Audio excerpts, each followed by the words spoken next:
Good morning.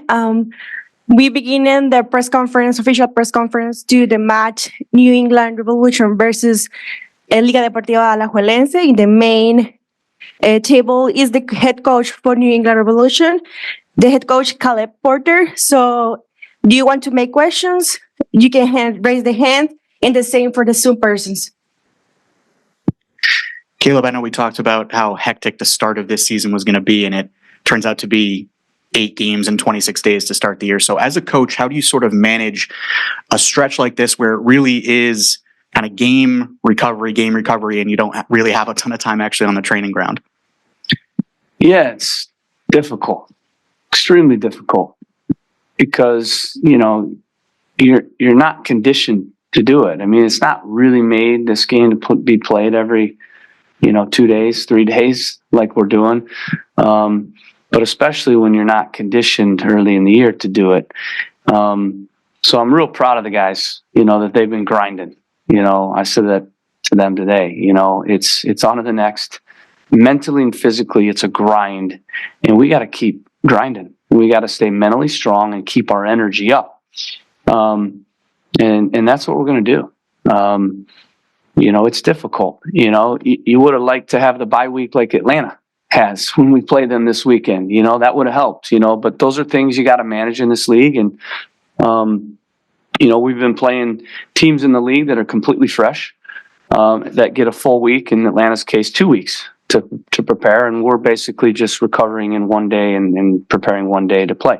So there's no excuses. You got to find a way to get it done in this league. And these are the challenges when you're in, the Champions Cup. It's a reward because you did well, but also now it's a challenge to start your year, and you got to find a way to manage it. So we will rotate this game a little bit, like we've been doing, maybe even a little bit more, just to make sure we have energy and that we're fresh physically. We have to be very smart, because not only are we trying to win the league and advance, we don't want to get injured. So, there's a lot of discussions, a lot of hours spent, in tight windows, preparing, making decisions, and trying to do the right thing so that we win all these games. And it hasn't, fallen for us in the league. But we can't do anything about that now. We've got to put that aside and focus now on getting the job done in this first leg against Alajuela. We need to get an advantage in that first leg, going back to the away leg. You mentioned it's a little bit of a different scenario in this round than the previous round because the first leg is at home. So what kind of considerations, if any, are there, knowing that you have to go on the road for that second leg? Yeah, I mean, they put the advantage, on at home second leg, because you know what you need to do. So it's really important that we use our advantage in this first leg to hopefully set ourselves up for the second half of the series. And put ourselves in a good spot in the aggregate. Can we get a clean sheet? Very important, because now, the away goals, and can we win the game, and can we have a little bit of a margin? It won't be easy. When you go from the Panamanian team to the Costa Rican team, the level goes higher. They have more quality. They have bigger budgets. They have more talent. They've got a lot of internationals on their team. They have some very good players who've played in World Cups. They have Joel Campbell, who played in some of the top clubs in the world. And so it's definitely a notch up. This leg, this team we're playing. It's going to be harder for us to advance. In saying that, I think we have a good plan. I'm confident that we're going to have good energy in the game. Our mentality, like I said, is very strong, and we have a good read on this opponent. And we rolled out the scout today, and the guys are ready. And then just finally for me, you mentioned you've had to rotate quite a bit through the early part of the season, but one guy who's been able to be a stalwart really through his whole career is Dave Romney. And I know he's had some different center back partners, but how solid has Dave been, and how helpful is it as a coach through a stretch like this to be able to roll a guy like that out week after week? Yeah, so we've played 4 games, two of the CONCACAF Champions Cup, 2 league games, and I believe there's 4 guys that have played all 4. And one of them is David Romney. Tomas, Dewan, and Matt. And I think it says a lot about just his durability, his professionalism. You can't do that unless you take care of yourself off the pitch. We can see the guys that are true professionals because they sleep right, they eat right, they train right. And in his case, he has 2 little kids, babies that he's managing. So just a great player. I mean, honestly, I can't say enough about Dave. He's very underrated in this league. So hopefully I can bring some more attention to how good this guy is, because I honestly wouldn't trade him as a left center back with anyone. He's just a very, very solid piece. Good on the ball, good athletically, good in the air, and always available, which is massive. Thank you. We open the Zoom questions. So the floor is yours, Frank Delpa, please. Hey, hi, Caleb. Can you talk about just a couple of those guys? You mentioned condition of DeJuan Jones, who went down late in that game, and Matt as well, who's put in a lot of 90-minute stints already. Just talk about how they're doing, and will they be rotated? Yeah, I think in these windows, it's very important that you rely on your sports science and medical staff. To help you make good decisions, to look at the training loads, to look at previous injury history, to look at the questionnaires that we have the guys answer every single day that lets us know their baselines on how they're recovering. And there's always risk in these windows. You can't minimize early in the year the risk to a point where there's no risk, and we try to. But you try to make good decisions based on what you know and based on discussions. And some of it is also just the player. How do they feel? How are they recovering? And so I think we've done a good job of, over the four games, cycling guys in and out while keeping a core. Because it'd be easy for me to just say, okay, 11 new guys. Well, we're not going to win the game. It's my job, no matter what the challenge is, to try to find a way to win every game. I'm never trying to lose a game, I'm trying to win every game. And so I think we have a good plan. I know we have a good plan, and I know we're making what we feel are the right decisions tomorrow. But yeah, Matt's a guy he's played every game, but he looks fresh and he's in a rhythm.